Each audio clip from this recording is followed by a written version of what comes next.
The Raiders made a big move at quarterback, but could they still draft one in the first round? There's a surprising twist in their draft plans that might shake things up. Plus, there's buzz around a top offensive weapon. Could he be heading to Vegas? The Las Vegas Raiders made a bold move by trading a third-round pick to the Seattle Seahawks for veteran quarterback Geno Smith.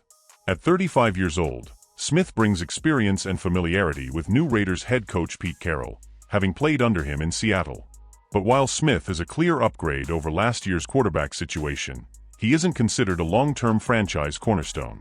His presence, however, gives the Raiders the flexibility to address other pressing needs in the upcoming 2025 NFL Draft. Or does it? According to Tashan Reed of The Athletic, the Raiders are still actively considering drafting a quarterback, potentially as early as the first round. With that being said, the Raiders' acquisition of Smith doesn't eliminate the possibility of them taking a quarterback in the 2025 draft. They're still considering a quarterback as early as the first round, according to league sources. This shouldn't come as a complete surprise. Even before acquiring Smith, the Raiders were heavily scouting quarterbacks at the NFL Combine. They met with top prospects such as Miami's Cam Ward, Colorado's Shedeur Sanders, Alabama's Jalen Milroe, Texas' Quinn Ewers, and Mississippi's Jackson Dart. League sources indicate that the Raiders were particularly impressed with Milroe and Ewers after deep film study and X's and O's discussions. With pro days and top 30 visits still ahead, other quarterbacks could emerge as strong options. While keeping an eye on a younger quarterback makes sense, given Smith's age and ceiling, the question remains whether one of these prospects is worth a first-round selection.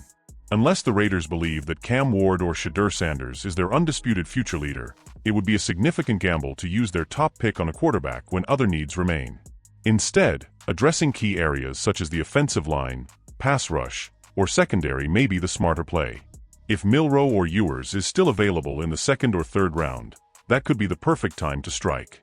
But with Smith as the starter, the primary focus should be making his job easier and setting up the team for success in 2025. Boise State's Ashton Jeanty drawing interest from Raiders. One way to take pressure off Smith? Establishing a dominant ground game. The Raiders finished dead last in rushing last season, a glaring weakness that must be corrected. Enter Boise State running back Ashton Jeanty, the top running back prospect in the 2025 NFL Draft and a player who has supporters within the Raiders organization. Jeanty, the 2024 Heisman Trophy runner-up, had one of the most explosive seasons in college football history. According to reports, the Raiders are seriously considering selecting him with a 6th overall pick. While the team already added veteran speedster Raheem Mostert in free agency, Jeanty could provide the immediate impact and long-term stability needed to revive the Raiders' rushing attack. With draft day approaching, the Raiders face critical decisions. Do they invest in a quarterback for the future, or do they build around Geno Smith with immediate impact players? One thing is certain, Las Vegas is keeping its options wide open. The Raiders have big decisions to make. Do they build around Geno or grab a QB for the future? And what about adding a star running back? Let me know what you think in the comments, and don't forget to like the video.